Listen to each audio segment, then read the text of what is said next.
전투의 천재라고 알려진 알렉산드로스는 과연 어떤 진영을 짜게 되었을까요? 알렉산드로스는 먼저 페르시아군의 진영을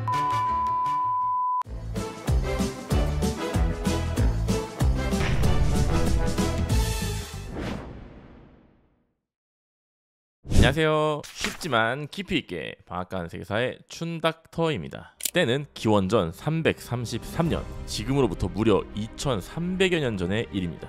당시 세계 최강의 국가는 왕 중의 왕이라 불리우던 페르시아 제국이라는 나라였는데요. 아무도 넘볼 수 없던 이 당대 최강의 제국에 당당하게 도전장을 내민 20살의 한 젊은 왕이 있었으니 그가 바로 알렉산드로스 대왕이었던 것이죠. 그리고 이 천재적인 지략가로 알려진 알렉산드로스는 마침내 소아시아를 점령하고 페르시아의 황제인 다리우스 3세와 피할 수 없는 운명의 대결을 펼치게 됩니다. 고대 전쟁사 사상 최고의 전투라고도 알려져 있는 이 전투는 과연 어떠한 결말을 맞게 되었을까요? 그 흥미진진한 이야기를 지금 바로 시작하도록 하겠습니다. 그라니코스 전투에서 승리를 하고 소아시아의 주요 거점 도시들을 점령한 알렉산드로스는 마침내 전열을 재정비하게 됩니다. 그리고 자신이 정복한 이 소아시아의 지역들을 안정화시킨 후에 동쪽으로 이동을 하게 되는 것이죠. 알렉산드로스가 동쪽으로 이동을 하게 되면서 들르게 되는 한 고대 도시가 있는데 이 고대 도시에서 재밌는 일화가 발생을 하기 때문에 소개시켜 드려볼까 합니다. 알렉산드로스 대왕이시여, 고르디온이란 도시에 오신 것을 환영합니다. 나를 환영해 주어서 고맙네. 우리는 지금 동쪽으로 계속 이동하는 중이므로 오늘은 이곳에 잠시 머물렀다 가도록 하겠네. 그런데 지나가다 보니 도시의 중앙 광장에 웬 전차가 하나 놓여 있던데 그것은 무엇인가? 그것은 고르디우스의 매듭이라는 것입니다. 오래된 전차와 그 이음새에 단단한 줄이 묶여 매듭이 지어져 있는데 이 매듭을 푸는 자가 아시아의 전체 지배자가 된다는 전설이 있습지요. 허허허. 오 그래? 그럼 나도 한번 궁금하니 광장으로 안내해 주게나. 광장으로 간 알렉산드로스는 그 전차와 이음새에 묶여있는 매듭을 살펴보게 됩니다. 굉장히 두꺼운 밧줄로 아주 복잡하게 묶여있던 매듭은 도저히 손으로 풀 수는 없는 것처럼 보였는데요. 모두가 알렉산드로스 역시 이 매듭을 풀 수는 없을 것이라고 생각하고 있었죠. 그런데 바로 그 순간 알렉산드로스가 갑자기 칼을 뽑으며 이렇게 외칩니다. 이 매듭을 손으로 풀라는 이야기는 어디에도 없는 것 같군. 그렇다면 나 알렉산드로스는 칼로 이 매듭을 잘라버리면 되지. 야! 이렇게 해서 알렉산드로스는 단칼에 고르디우스의 매듭을 잘라버리게 되고 그 매듭은 잘라지면서 전차와 이음새가 드디어 분리가 되게 되는 것이죠.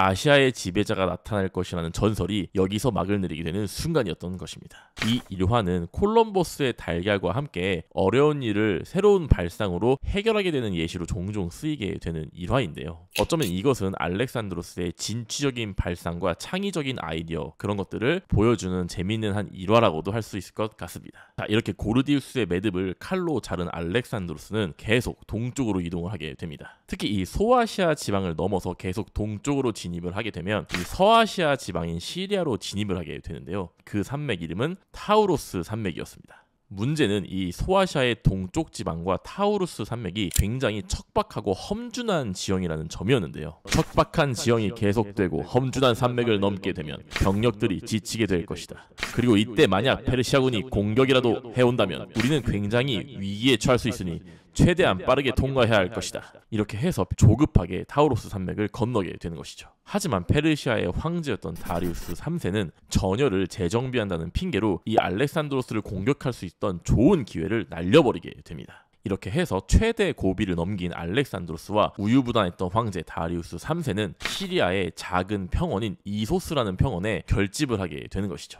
바로 대규모 결전이 이제 눈앞에 다가오게 된 것입니다. 양군의 진영에 대해 살펴보기에 앞서 먼저 양쪽 군대의 병력의 규모에 대해서 알아보도록 하겠습니다. 먼저 알렉산드로스의 마케도니아군 같은 경우에는 자신이 점령한 소아시아 지방에도 일부 병력을 놓고 와야 했기 때문에 총 3만 명의 병력만 이끌고 이소스에 도착을 하게 되죠. 다리우스 3세 페르시아군은 역사가들이 10에서 15만 대군 정도로 추정을 하고 있습니다. 페르시아군이 마케도니아 군에 비해 무려 5배 이상 차이가 나는 많은 수의 군대를 자랑하고 있었던 것이죠. 이렇게 엄청난 규모의 페르시아 대군은 이소스 평원의 북쪽에 먼저 자리를 잡게 되는데요. 페르시아의 우익부터 살펴보도록 하겠습니다. 일단 페르시아의 우익에는 페르시아의 자랑인 기마 군단이 2만여 명 정도가 위치를 하고 있었습니다. 우리 페르시아의 자랑 기마 군단은 우익에서 빠른 기동력으로 적의 좌익을 박살낼 것이다.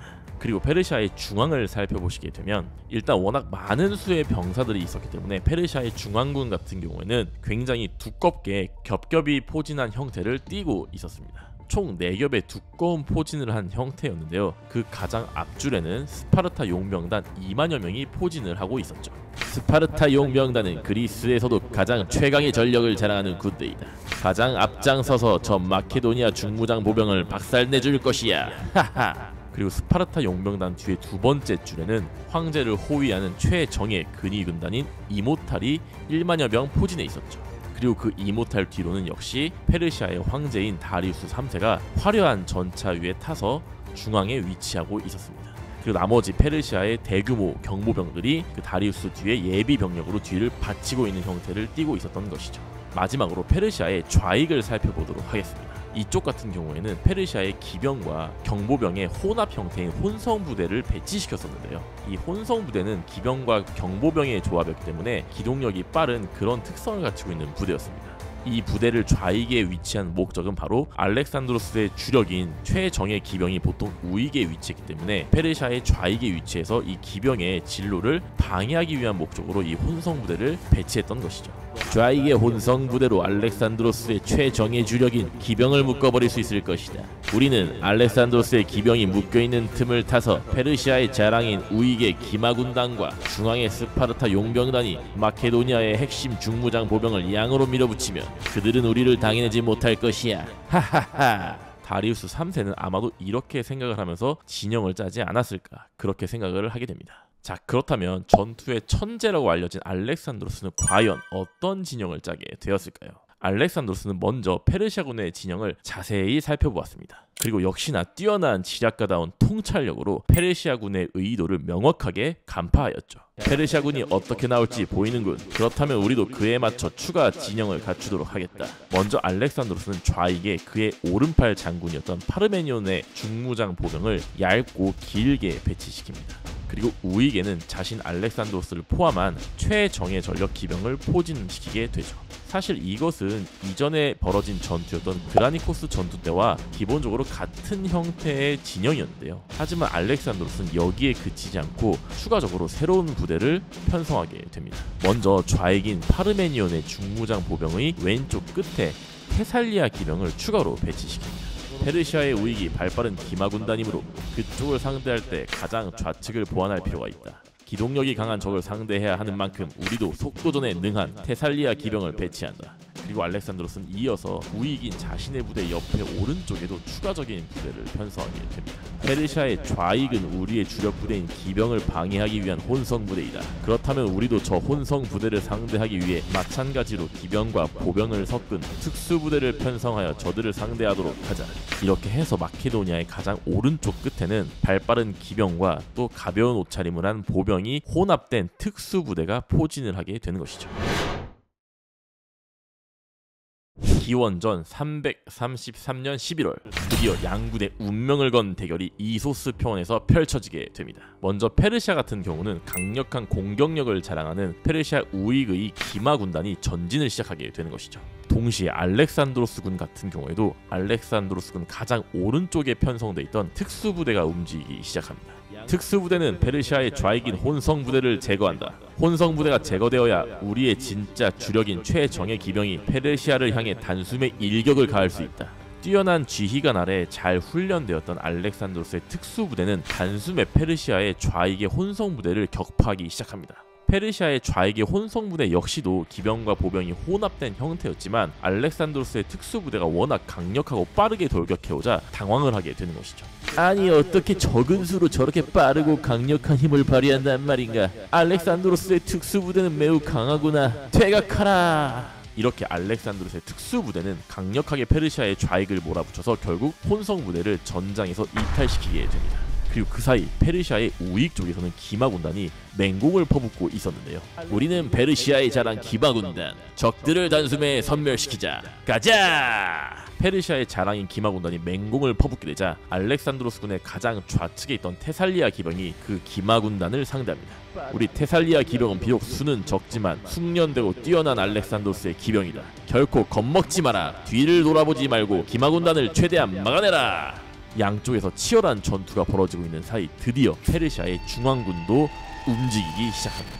중앙의 가장 앞쪽에 위치했던 스파르타 용병단이 드디어 강을 건너 돌격을 시작하게 되는데요. 자랑스러운 스파르탄! 우리는 최강의 중무장 보병이다. 적들에겐 오직 파멸만 있을 뿐이다. 가자! 이렇게 스파르타 용병단이 돌격을 해올 때 알렉산드로스 군의 좌익이었던 파르메니온 장군의 중무장 보병은 침착하게 대응을 하기 시작합니다. 알렉산드로스 왕께서 우리는 끝까지 버티라고 명령하셨다. 전군! 우리의 자랑인 고슴도치 팔랑크스 진영을 펼쳐라. 적의 중앙군을 끝까지 막아내야 한다. 가자!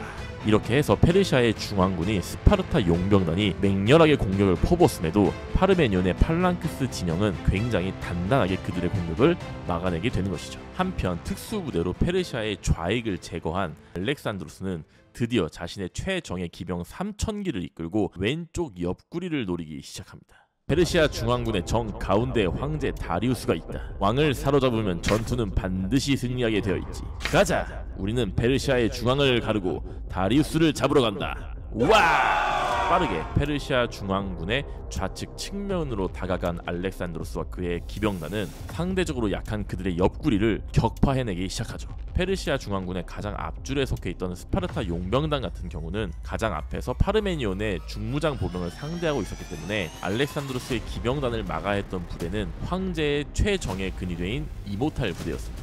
하지만 알렉산드로스와 그의 최정예 기병 3000기는 정말 엄청난 속도로 페르시아의 근위대 이모탈을 격파하기 시작하였죠. 1만여 명의 근위대 중 무려 6000명이 알렉산드로스의 기병에 산산조각 나면서 점점 알렉산드로스는 다리우스에게 다가가고 있었습니다. 아니 이게 어떻게 된 것이냐? 우리 근위부대가 순식간에 절반 이상이 쓰러졌단 말이냐. 누가 어서 저 귀신같은 알렉산드로스를 막아줘라. 어서 제발. 으아! 다리우스 3세는 파괴적인 공격력을 선보이며 점점 자신에게 다가오고 있는 알렉산드로스 3세를 바라보면서 공포에 질리게 됩니다. 오직 자신을 잡기 위해 빠르게 달려오고 있음을 직감했던 다리우스 3세는 화려한 전차도 나몰라라 버려버린 채 옆에 있던 말을 타고 뒤도 돌아보지 않고 도망을 쳐버리게 되는 것이죠.